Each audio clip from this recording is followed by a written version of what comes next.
Nous allons voir maintenant la fonction de colonisation du milieu. Et pour illustrer ça, je voudrais vous montrer un petit film. Donc vous avez ici une graine en train de germer. Et ce qu'on voit, c'est que la première chose qui se développe, c'est la racine primaire.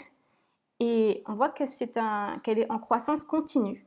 Donc en croissant, la racine se déplace et donc colonise le milieu. Un peu plus tard, on a des racines latérales, racines secondaires qui vont commencer à se former. Et ce qui est intéressant, c'est que ces racines secondaires, elles sont à peu près à 45 degrés de la racine primaire, ce qui veut dire qu'elles vont aller explorer un champ de l'espace qui est différent de celui de la racine primaire. Après, on a encore d'autres racines qui vont venir se développer sur les racines latérales. Donc, en fin de compte, on aboutit à un système racinaire qui est extrêmement dense, qui part dans des directions très variées. Et c'est comme ça qu'on aboutit à une colonisation de l'espace par le système racinaire, qui va couvrir toute la surface. Donc, ce qu'on peut dire sur la croissance des racines, le déplacement et la colonisation, c'est première chose, que toutes les racines croissent par leur extrémité, donc l'apex. Ça, on reviendra dessus au point 3.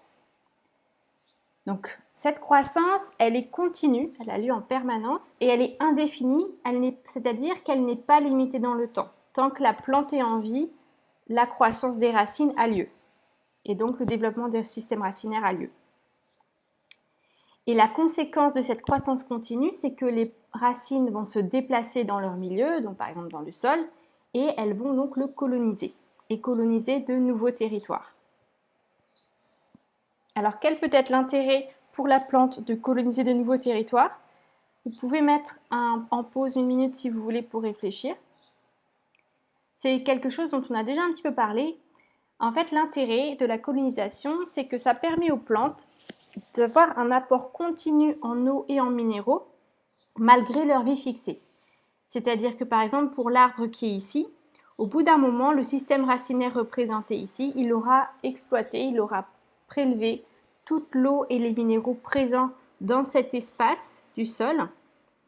Et donc pour que la plante puisse continuer à vivre, à se développer, il faut que le système se développe pour aller explorer de nouveaux territoires et avoir accès de nouveau à des ressources en eau et en minéraux. La colonisation peut même aller plus loin puisqu'elle peut être liée à la reproduction des plantes, en particulier la reproduction asexuée. L'exemple typique, c'est le drageonnage. Donc, c'est une forme de reproduction asexuée, ce qu'on appelle aussi la multiplication végétative. Donc, c'est une forme de reproduction qui ne passe pas par la production de gamètes, mais simplement par la division des cellules, donc par mitose. Donc, dans le cas ici du drageonnage, qu'est-ce qui se passe?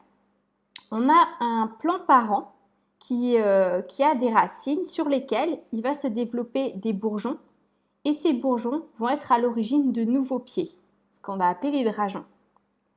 Et donc, alors ça c'est ce qu'on va retrouver par exemple chez le lilas, le noisetier ou le merisier.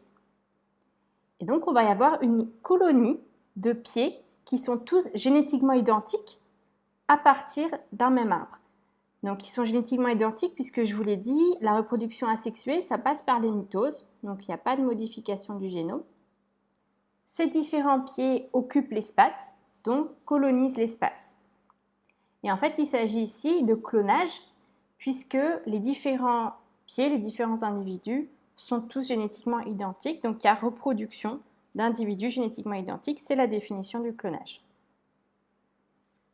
La quatrième fonction des racines, c'est la fonction de stockage. Et on va commencer par le stockage de réserves nutritives. Donc ça nous ramène à la notion de tubérisation, qui est l'hypertrophie d'un organe du fait de l'accumulation de réserves. Donc l'hypertrophie, c'est le développement excessif. Donc c'est par exemple ce qu'on a chez le manioc ou la carotte. Donc vous avez ici les plants de manioc et vous voyez les racines qui sont particulièrement développées, excessivement développées, donc hypertrophiées. Cette hypertrophie, elle va être liée au développement de certains tissus.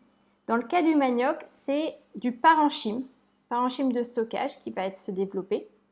Mais dans certains cas, ça peut être lié à l'activité du cambium ou à la mise en place de cambium supplémentaires. La nature des réserves, c'est en grande partie des polysaccharides, donc des glucides, le plus souvent de l'amidon, c'est le cas du manioc. On a assez peu de protides, souvent sous forme d'amide ou d'acides aminés. Chez le manioc, on n'en a que 1 à 2%. Et puis très peu de lipides, moins de 1%. Cette tubérisation, elle est contrôlée par un certain nombre de facteurs. Déjà, il y a le facteur génétique. Dans le cas du manioc, en fait, on va avoir un nombre de tubercules qui va varier selon l'espèce, enfin selon la variété, pardon. Ensuite, il y a la photosynthèse, puisque c'est la photosynthèse qui produit les polysaccharides qui vont être mis en réserve.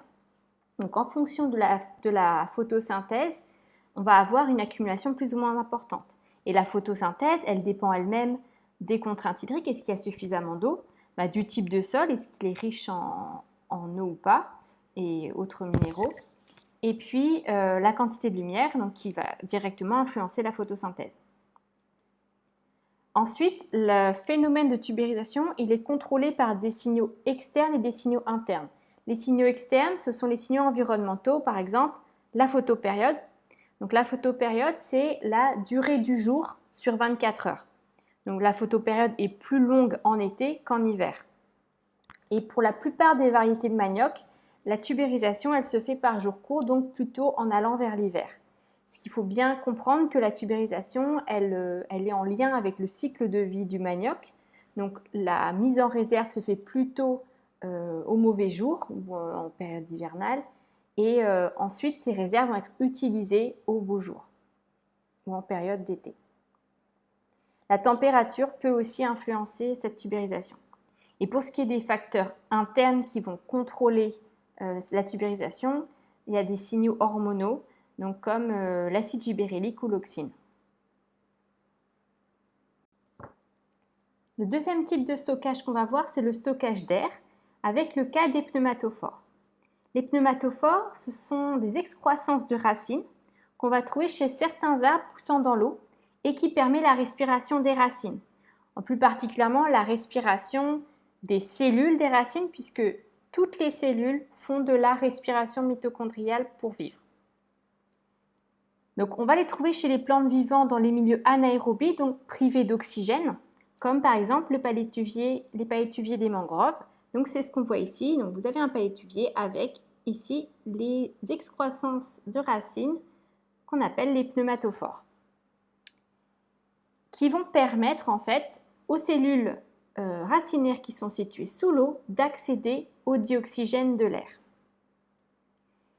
L'air entrerait par les lenticelles présents sur les pneumatophores et ensuite il circulerait à l'intérieur des pneumatophores grâce à un tissu particulier qu'on appelle de l'aérenchyme ou parenchyme aérifère. C'est un tissu qui est très poreux, plein d'air, et c'est ça qui constitue en fait un stock d'air et qui permet la circulation d'air à travers les racines pour permettre de venir alimenter chaque cellule racinaire en oxygène. Donc finalement, les pneumatophores, c'est un petit peu les tubas du monde végétal.